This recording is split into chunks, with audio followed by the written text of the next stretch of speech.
Punalur KSRTC ഡിപ്പോയിൽ യാത്രക്കാരുടെ കാത്തിരിപ്പ് സ്ഥലം കയ്യേറിയുള്ള ബൈക്ക് പാർക്കിംഗ് മാറ്റാൻ തീരുമാനമായി. പുനലൂർ എം.എൽ.എ. സി അജയ് പ്രസാദ് ഇടപെട്ടാണ് ബൈക്ക് പാർക്കിംഗ് മാറ്റി അവിടെ യാത്രക്കാർക്ക് സൗകര്യമൊരുക്കാൻ നിർദ്ദേശിച്ചത്. ഫോക്സ് ടിവി വാർത്തയെ തുടർന്നാണ് നടപടി. ഡിപ്പോയിൽ യാത്രക്കാർക്ക് നിർമ്മിച്ച സ്ഥലം കയ്യേറി അവിടെ ജീവനക്കാരുടെയും ഉദ്യോഗസ്ഥരുടെയും 100ഓളം ഇരുചക്ര വാഹനങ്ങൾ പാർക്ക് ചെയ്തിരിക്കുന്നത് വിവരിച്ച് ഫോക്സ് ടിവി വാർത്ത നൽകിയിരുന്നു. യാത്രക്കാർ ബസ്സുകൾക്ക് മുന്നിൽ അപകട ഭീഷണി ഉയർത്തുന്ന സാഹചര്യത്തിൽ പുറത്ത് വെയിലും മഴയും ഏറ്റ് നിൽക്കുമ്പോഴാണ് ജീവനക്കാർ അവരുടെ വാഹനങ്ങൾ സൂക്ഷിക്കാൻ യാത്രക്കാരുടെ സ്ഥലം കയ്യേറിയത്. വാർത്ത നൽകിയിട്ടും അവിടുത്തെ പാർക്കിംഗ് മാറ്റാൻ ഉദ്യോഗസ്ഥർ തയ്യാറായിരുന്നില്ല. 30 ലക്ഷം രൂപ വിനിയോഗിച്ച് യാത്രക്കാർക്കായി നിർമ്മിച്ച കെട്ടിടത്തിലായിരുന്നു ബൈക്ക് പാർക്കിംഗ്. നാളുകളായി തുടരുന്ന ഈ അന്യായമായ കയ്യേറ്റം കണ്ടിട്ടും രാഷ്ട്രീയ പാർട്ടികളോ യുവജന പ്രസ്ഥാനങ്ങളോ അരുതെന്ന് പറയുകയോ ഇതിനെതിരെ പ്രതിഷേധിക്കുകയോ ചെയ്തിരുന്നില്ല. സ്ത്രീകളും കുട്ടികളും ഉൾപ്പെടെയുള്ള യാത്രക്കാർ ബസ്സുകൾക്ക് മുന്നിൽ അപകടത്തിൽപ്പെടാതെ പലപ്പോഴും തലനാരിഴയ്ക്ക് ജീവൻ രക്ഷപ്പെട്ടു പോകുന്ന സ്ഥിതിയായിരുന്നു. വ്യാഴാഴ്ച ഡിപ്പോയിലെത്തിയ എം.എൽ.എ. യാത്രക്കാർക്കുള്ള സ്ഥലത്തെ പാർക്കിംഗ് ഒഴിവാക്കാൻ നിർദ്ദേശം നൽകി.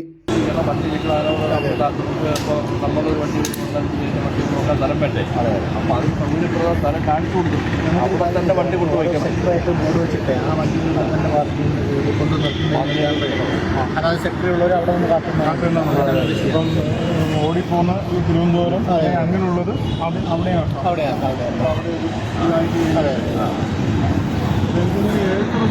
തർക്കമില്ല. അവർക്ക് യാത്രയും ഈ നമ്മുടെ ഡിപ്പോയുടെ ഏതാണ്ട് നല്ലൊരു ഭാഗം കൂടെ എടുത്ത് ബൈക്കും മറ്റു വണ്ടികളും വെക്കുകയാണെന്ന് പറഞ്ഞാൽ അത് യാത്രക്കാർക്ക് ബുദ്ധിമുട്ടാണ്.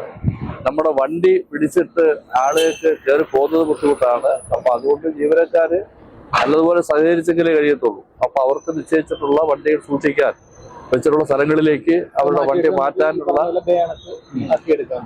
ഏറ്റവും നല്ല വളരെ ഭംഗിയായിട്ട് കാര്യം. എത്ര വണ്ടികളാന്ന് പറയും, 6-7 വണ്ടികൾ ഇവിടെ കയറി കിടന്ന ആളുകൾക്ക് മഴ പെയ്താൽ പോലും മഴ തന്നെ അവിടെ നിൽക്കാം. അവിടെയൊക്കെ ഇത് ചുമ്മാ ഇടയ്ക്കിടേണ്ട കാര്യമില്ല.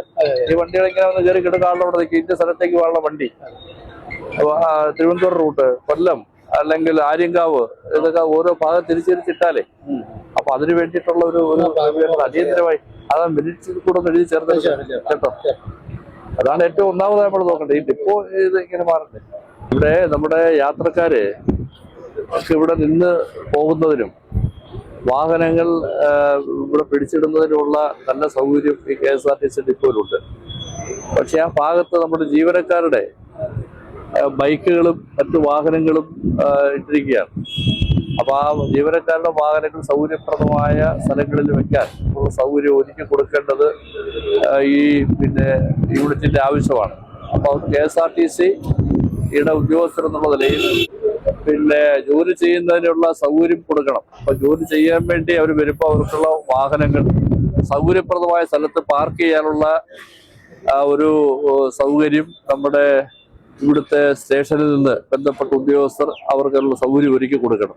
ആ സൗകര്യം ഒരുക്കി കൊടുക്കുന്ന കേന്ദ്രങ്ങളിൽ ഈ വാഹനങ്ങൾ പാർക്ക് ചെയ്യുന്നതായിരിക്കും എല്ലാത്തിനും നല്ലത്. യാത്രക്കാർക്ക് സൗകര്യം അതാണ്. ഇത് യാത്രക്കാർ പോകുന്നതിനുള്ള തടസ്സം ഉണ്ടാവുന്നു. വണ്ടികൾ കൊണ്ട് നിർത്തി ആളെ കയറ്റുന്നതിനുള്ള അസൗകര്യം, ഇതെല്ലാം പരിഹരിക്കുന്നതിന് ഈ വാഹനങ്ങളെല്ലാം നിശ്ചിത കേന്ദ്രത്തിൽ കൊണ്ടുവച്ചുകൊണ്ട് പോകണമെന്നാണ് ഇന്നിപ്പോ ഏറ്റെടുത്ത് പറഞ്ഞിട്ടുണ്ട്. അവരതിനുള്ള ശ്രമങ്ങൾ നടത്തും. അടുത്ത ദിവസം മുതൽ ഇവിടെ ബസ് ബേ ക്രമീകരിക്കും. യാത്രക്കാർക്ക് കൂടുതൽ സൗകര്യപ്രദമാകുന്ന നിലയിൽ ബസ്സുകൾ ബസ് ബേയിൽ നിന്നും യാത്രക്കാരെ കയറ്റുന്ന നിലയിൽ സജ്ജീകരിക്കാൻ എം.എൽ.എ. നിർദ്ദേശം നൽകി. ഒരേ സമയം 7 ബസ്സുകൾക്ക് നിർത്താൻ കഴിയുന്ന ബസ് ബേയാണ് പുനലൂരിലുള്ളത്. നിലവിൽ ഡിപ്പോയിലെ ഗ്രൗണ്ടിലാണ് ബസ്സുകൾ നിർത്തുന്നതും യാത്രക്കാരെ കയറ്റുന്നതും. കൂടാതെ ഡിപ്പോയ്ക്ക് സമീപം നിർമ്മാണം പൂർത്തിയാക്കിയ കെട്ടിടത്തിൽ യാത്രക്കാർക്ക് വിശ്രമിക്കുന്നതിന് കസേര ഉൾപ്പെടെയുള്ള സൗകര്യങ്ങൾ ഒരുക്കാനും എം.എൽ.എ. നിർദ്ദേശം നൽകി.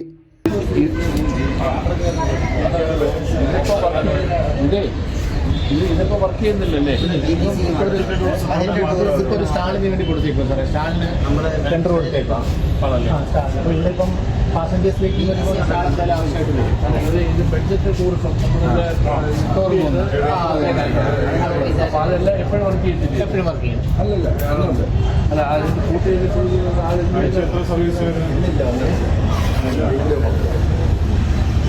അതുപോലെ ഇവിടെ ചെയർ നമുക്ക് ഈ മറ്റേ റോട്ടറി കാറോട് ലൈൻ ഏതെങ്കിലും റോട്ടറി അവരോട്ട് തിരുവനന്തപുരം വീട്ടിലേക്ക് കൊണ്ടുവന്ന് ഇങ്ങോട്ട് കൊണ്ടുവന്ന് യാത്രക്കാരില്ല. Fox T V Punalur.